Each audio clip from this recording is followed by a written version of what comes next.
All right, we are going to talk about knife safety today. So knife safety really includes anything that's sharp and could harm you. So this is knives, graters, peelers, anything with blades on it.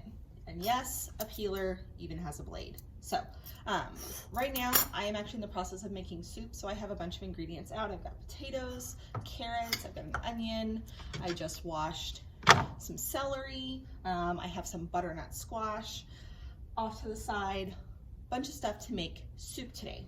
First, I'm going to start by peeling my potatoes. So your peeler has typically two sides. It has this side right here that's like a blade, and then it has the back side. This is like has teeth on it. When you peel, you want to push away from you.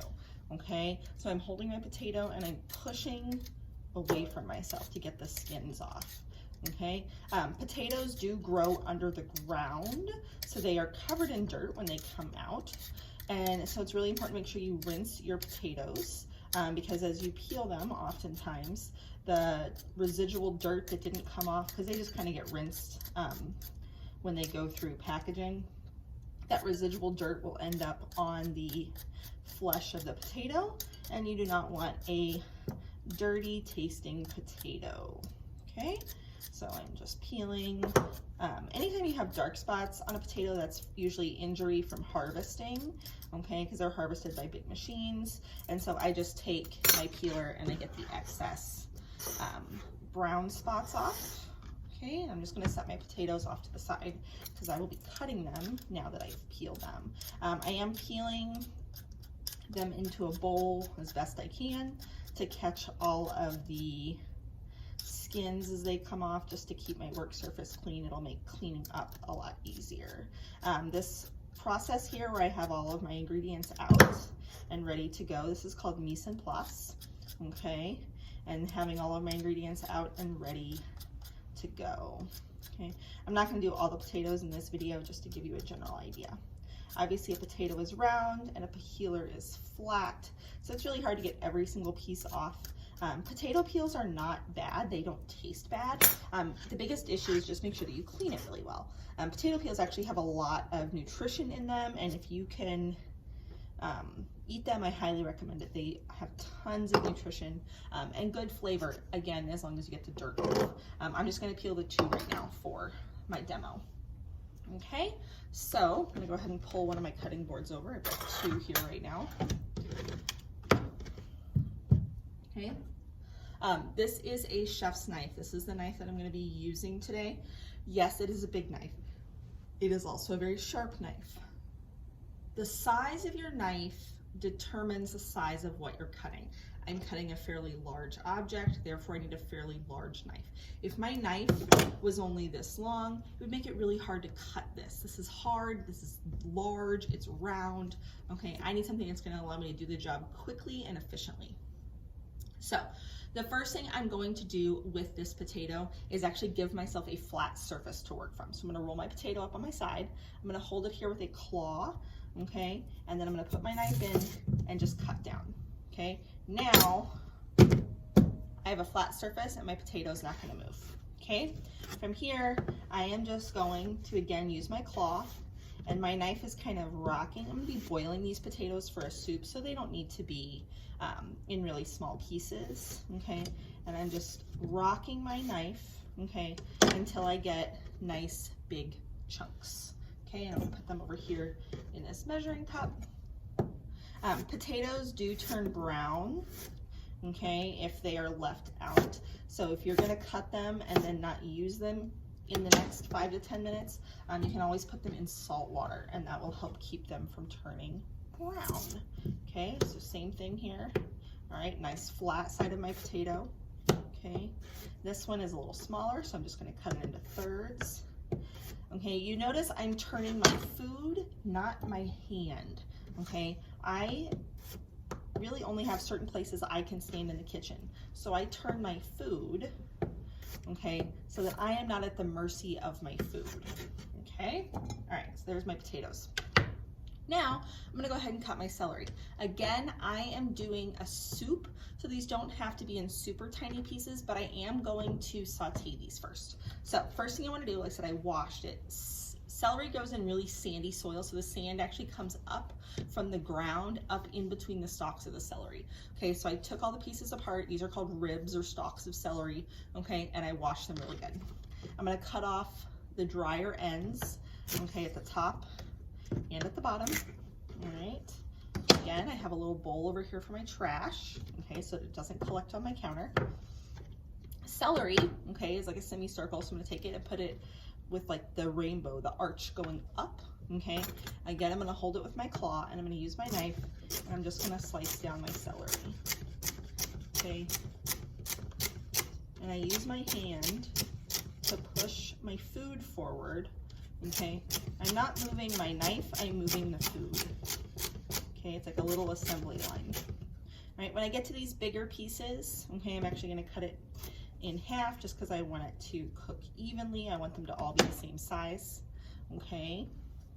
All right, so I'll cut those in half and then chop through my last couple pieces of celery there, okay. So again, I'm gonna scoop up my celery, set it off to the side here in my bowl because I'm gonna be sauteing this here in a minute, okay.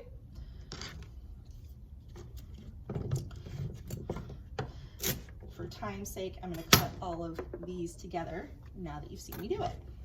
Okay.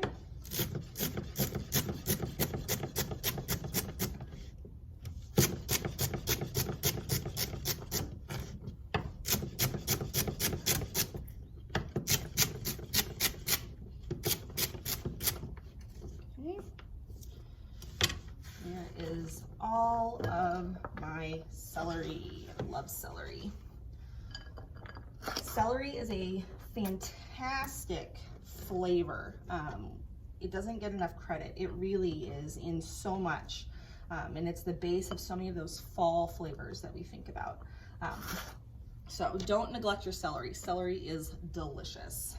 Okay, let's talk about onions. Onions are like the king of vegetables, in my opinion. Onions are covered in this papery outer layer. Again, onions grow underground, well, semi-underground. They're usually buried in the dirt up to about here, okay? So onions are semi-underground. All right, we wanna get some of this outer shell off of it. I am going to be dicing this onion because I wanna get as much flavor out of it as possible. So the way I do that, okay, my onion has a root and it has a stem. If you think about the root like a ponytail holder, okay, it holds all the layers of the onion together. If I cut this off, my onion layers are gonna fall apart. So I wanna leave this on until the very last minute. Okay, so what I do is I'm gonna make a tunnel with my hand. I'm gonna put my knife in my tunnel and I wanna cut right between the root and the stem, okay? So make sure I can see what I'm doing and I just cut right down between them, okay? So now you can see my root, okay, is still holding my two onion halves together. But now I'm cutting a flat object instead of a round object, okay? So I'm gonna take my onion, I'm gonna go ahead and chop off just the stem end, okay? Put that over here. And now I can peel off this outer paper layer, okay? Usually you need to peel off one or two. You just want it to be the nice fleshy part. And usually the outer layers are very, very thin. If you start getting thick layers, you've peeled too far. Okay, so just one or two of those thin layers need to come off. Okay, and this way they cook nicely. Those outer layers are really tough and they don't cook down nicely, and so you're gonna have this like chewy, kind of papery onion in your mouth, and that doesn't feel so good in your mouth. Okay, so now I have my onion half, my root is still on, I cut the stem end off. Okay, I'm going to start by mincing, and here's how, or dicing my onion, and here's how I do that. So I'm gonna put my hand nice and flat on the top, I'm gonna take my blade, and I'm cutting right here in the onion, okay? And I want to cut back towards the root, okay? And I just kind of wiggle my knife, making sure my hand is completely out of the way. I'm not going all the way through, so you can see, okay, how far through the onion I went, okay? Pull my knife out, and now I'm gonna make vertical slits in the onion, okay? Just using the point of my knife. And I just cut back towards the root, but again, I'm not cutting off the root, okay? Just some vertical slits. And a couple little pieces of onion have already fallen out, okay? So I'm just gonna give them a quick little dice, make them nice and small, and add them to my bowl of onions. Now my onion, okay, is in all of these pieces, but they're all being held together by the root, okay? So now I'm gonna again make my claw. This claw protects me, okay? Because the flat part of my knife would hit my knuckles before it hits my fingertips, okay? And I'm just going to rock my knife down my onion.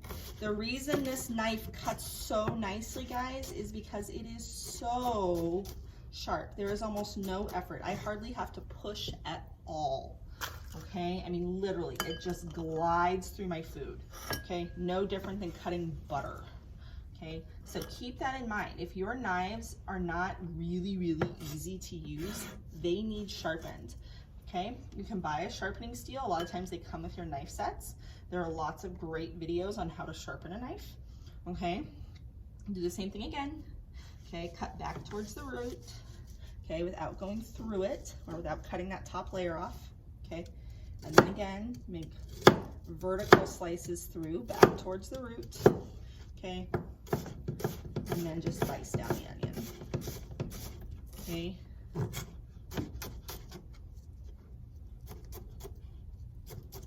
Okay, and then this is all that gets thrown away. Very little bit, nothing is wasted, okay?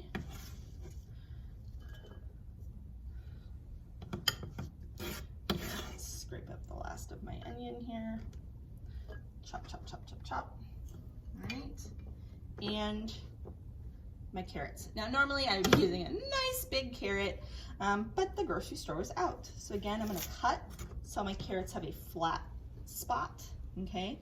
Cutting a round object is really hard, so we wanna cut it so it has a flat surface to sit on, okay? And once my carrot has a flat surface, it's really easy to just run down the side, okay? And dice it up, all right? So, I am not gonna dice all of these for this video, but I just wanted to show you guys roughly how to do it, and then the video will pick back up with me sauteing these for your rest of your demo. All right, guys? So, there you have it, basic knife safety. Let's talk about washing sharp objects, okay? So we're gonna change the angle here. We're gonna switch over to the sink. All right, so now you see my sinks. Especially here at school, when we wash, we have a very strategic system. So I'm gonna start by putting my drain plug in, okay? There's a little circle in the bottom of the drain. I wanna slide that right in and push it all the way down, okay? Then we're gonna turn on our hot water, okay? Now, some of our faucets are a little wonky here at school. This one actually kind of sprays, so I have to put a towel over it to catch the spray, otherwise it soaks the back of the sink, okay? But I have on the hot water, okay? I also then am gonna add my soap. You only need one little squirt. It's about a tablespoon. That's all you need. It's plenty of water, okay?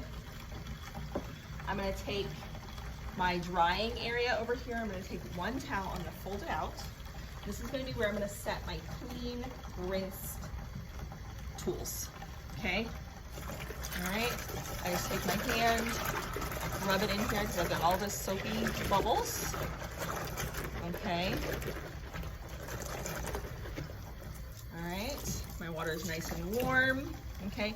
Now let's talk about cleaning sharp objects. So I'm gonna move my clear water over here to let it rinse, okay? When I have a sharp object, I do not just drop it in the sink, okay?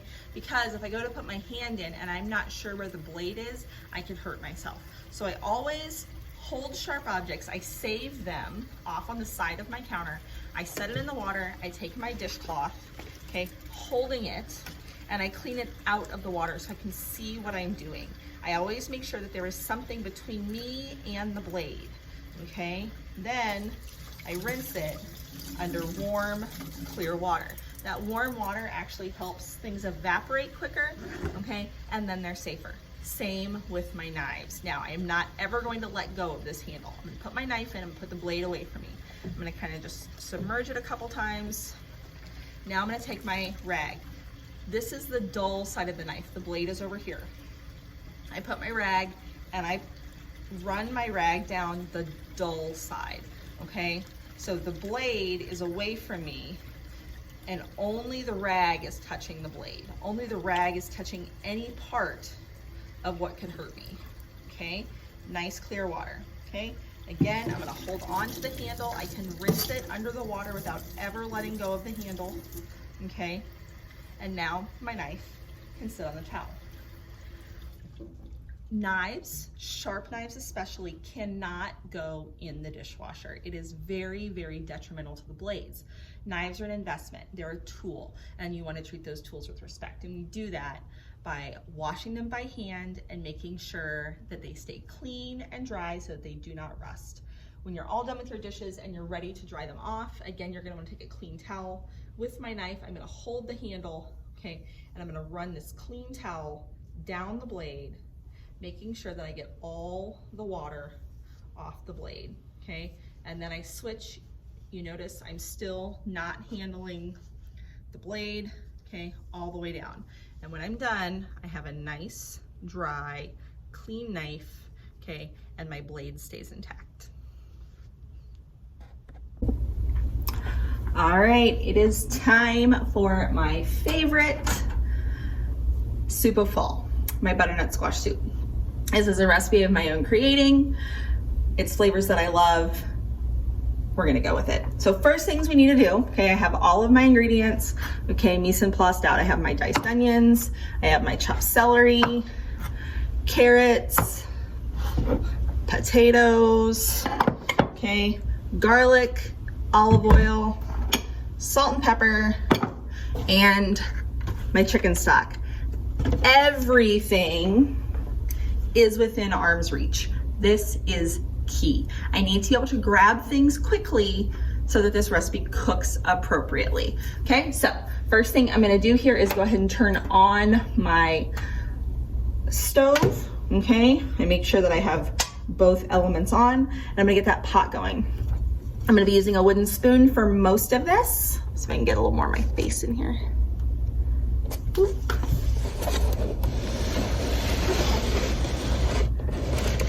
Okay. How's that? More of my face? I'm using a wooden spoon for most of this. We're getting this warmed up, okay? I do need a spoon. I can get my garlic out, okay? As my pan is warming, I'm gonna add my olive oil. I need about 2 tablespoons of olive oil, okay? So that's usually about 2 good seconds of pouring, okay? Another thing I use for this recipe, this is a smooth soup. It's a blended soup. So that means after all the vegetables are cooked, I pulverize them, okay? And you can't tell what's what. This is really great when you have people who say they don't like something. And in fact, you know they do all the time. I don't like onions, I don't like garlic, and yet I watch you eat pizza. Yes, you do like onions and garlic. You just don't like knowing that you're eating onions and garlic.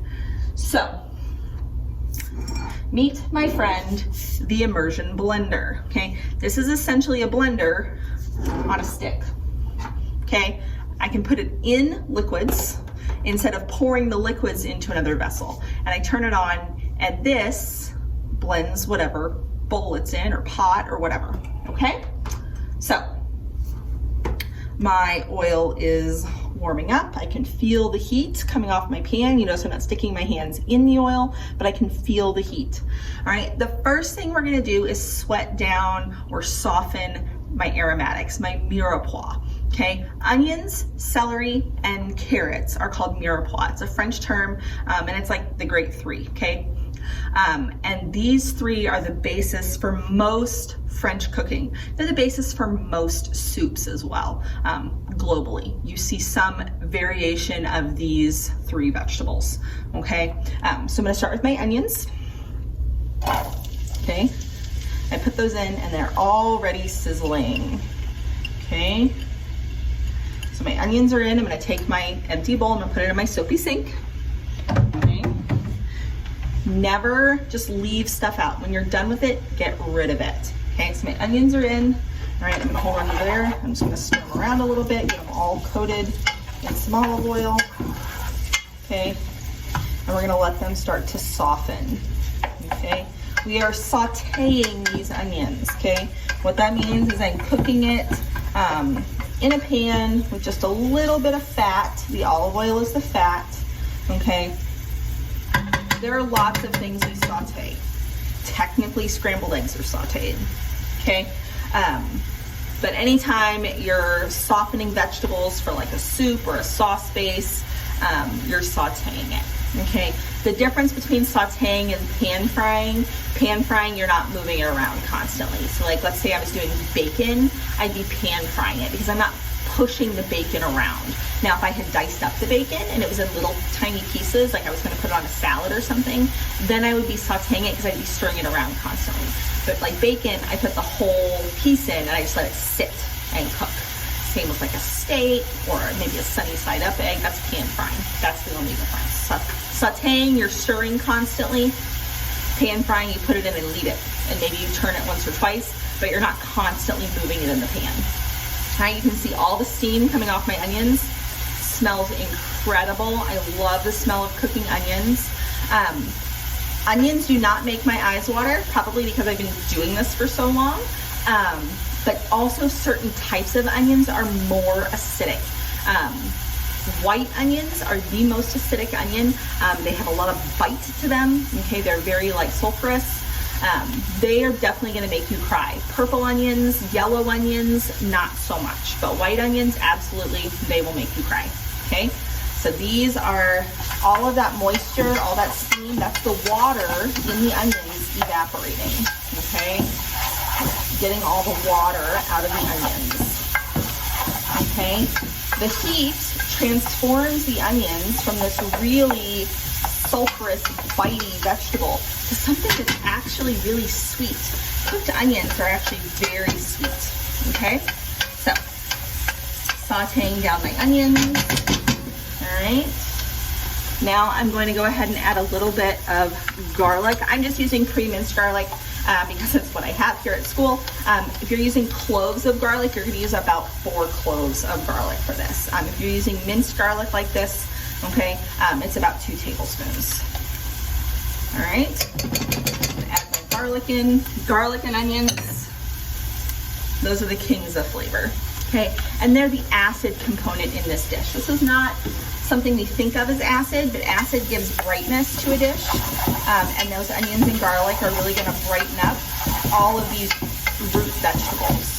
Okay, that's what's in season right now. Things that grew under the ground. They've been growing all summer, and now they're getting harvested. Root vegetables, squash, okay, these ground growing plants, these are what are in season, and they are delicious. Okay, you guys, it's amazing. Okay, now I'm going to go ahead. I don't want to leave the garlic in there very long by itself because garlic burns easily, so it needs other things to distribute the heat. So I'm going to go ahead and add in my celery. Okay, put that over here, and my carrots. Okay.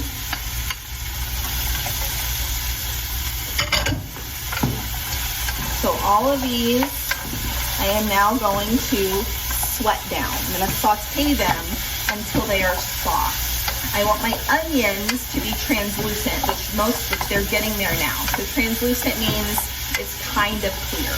Okay, like I can see things through it, but I couldn't maybe like read the newspaper. It's not that clear. Okay, so we're going to let these soften up in here and sweat down. Okay. Now, one of the questions I get a lot when I make this is, why do you cut up the vegetables if you're just going to puree them? Well, I don't want to sit here and cook this all day. And a lot of these vegetables, if you think about like celery, right, it has those long strings that run through it. If I were to put huge chunks of celery in this soup, those strings, even with my immersion blender, they would not all disappear, okay? And a lot of people, their criticism of celery is that it's stringy.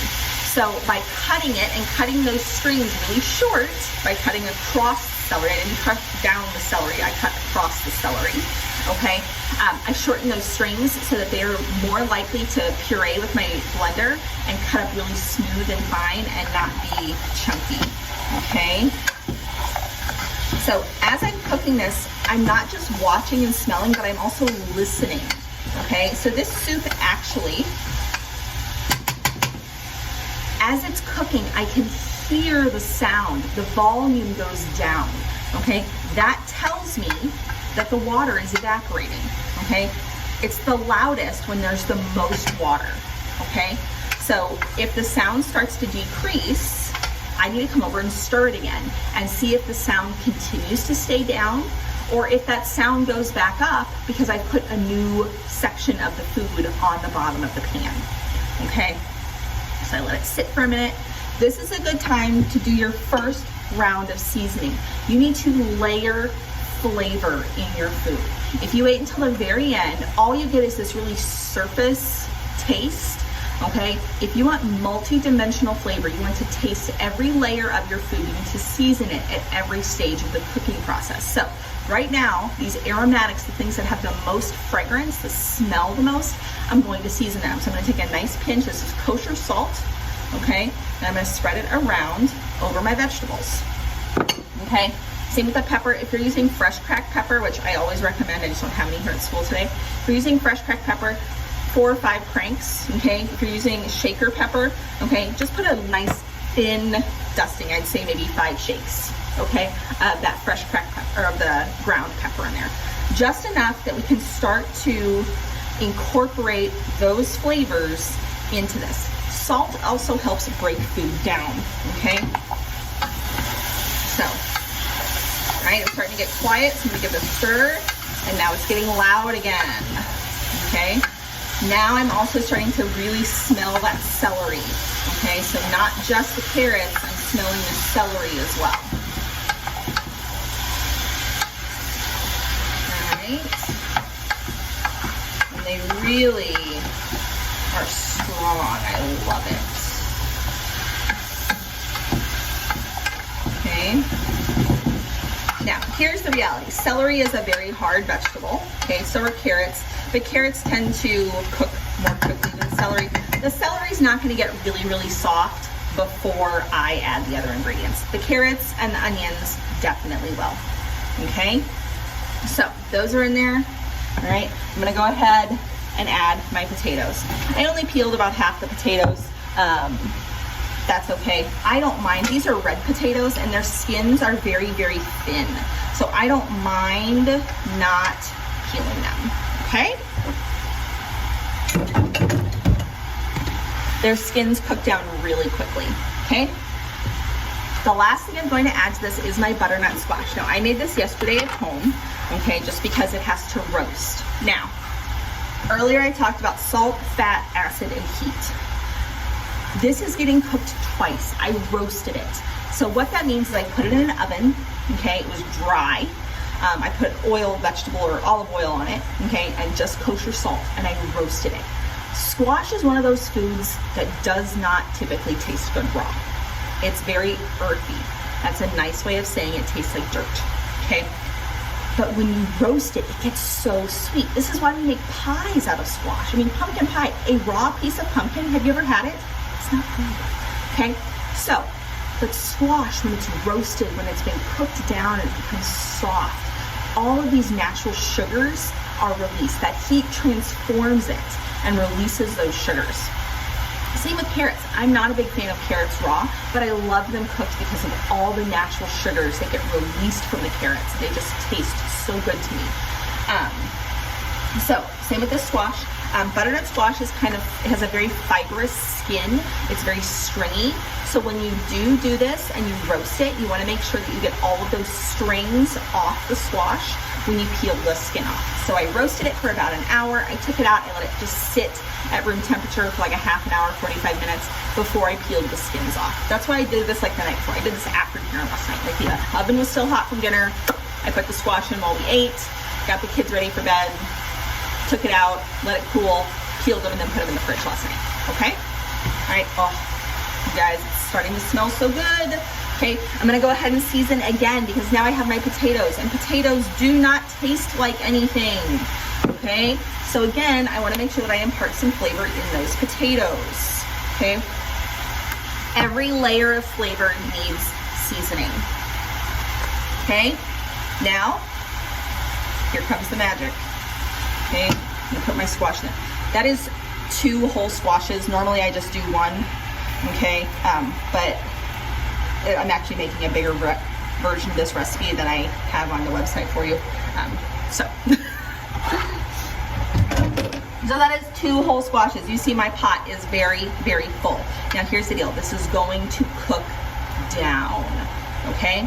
So now that everything is in there, okay, it is time for my liquids. We're gonna transform this now from a saute to a simmer, okay? So a simmer is like 1 step below boiling. I'm using... All right, guys, I had to delete some stuff off my phone because we ran out of memory. All right, so these have now been simmering for about 20 minutes. Everything is nice and soft. I know that because I can take my wooden spoon and I can actually just like take one of the potatoes and smush it with the spoon against the side of the pot, okay? So that way I know things are nice and done and tender, okay? Potatoes are nice and hard. We put those in raw, therefore they should be nice and smooth. Okay, I did have to split it into 2 pots, simply because these are not as big as my pots at home when I make this, okay? And like I said, I was making a bigger batch today than I normally do.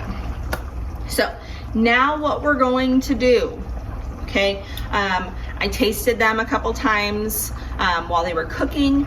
This one, the one that I split off, I added a little more stock to. It was a little more vegetal than I wanted. That means like I could still taste kind of like the earthiness of the vegetables, and I wanted it to be more of like a combined flavor. So how did I do that? Well, I added a little more salt and a little more pepper.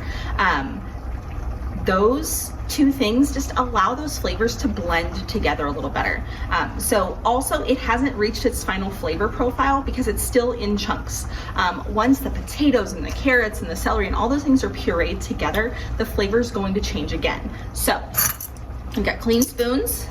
I'm gonna puree these up and I'm gonna taste them again before I season them for the final time. So with my immersion blender, my burners are on nice and low, okay? I can blend this right on the stove, okay? So I'm gonna turn it on, nice and low. I put the blender in before I turn it on. Okay?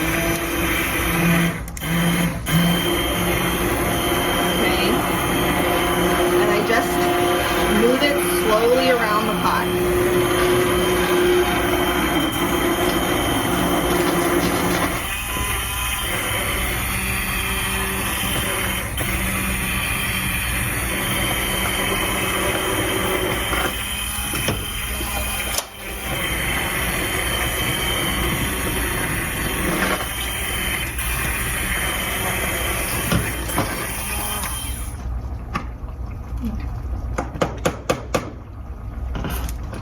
Give that one a few minutes off the heat, allow it to simmer down, slow down, okay? It's not done by any means, okay? All right, now we're gonna do this one.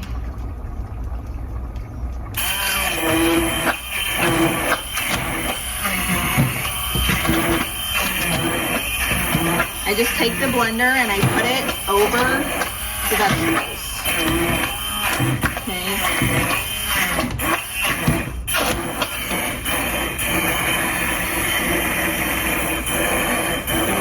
To smooth them out. It's going to make this really, really thick.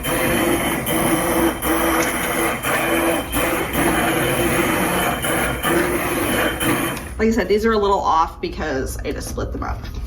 But the process is starting. All right, this one's cooled down a little bit. Try it again over here.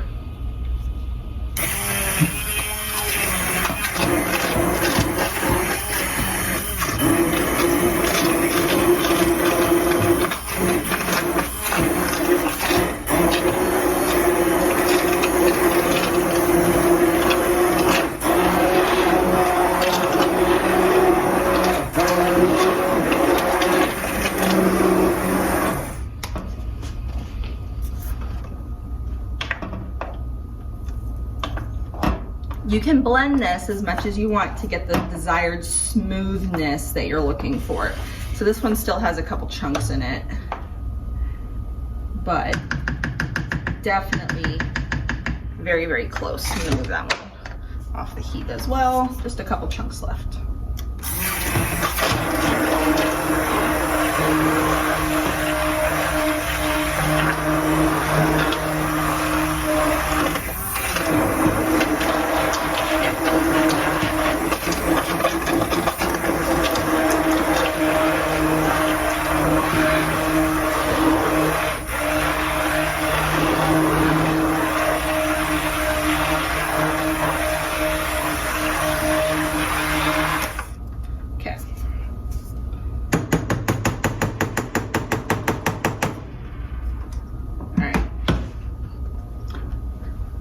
So now you can see it is really thick and creamy, okay? And there's no dairy in it. Like, it's creamy without adding cream, okay? So I'm gonna give it a little taste. It's really thick.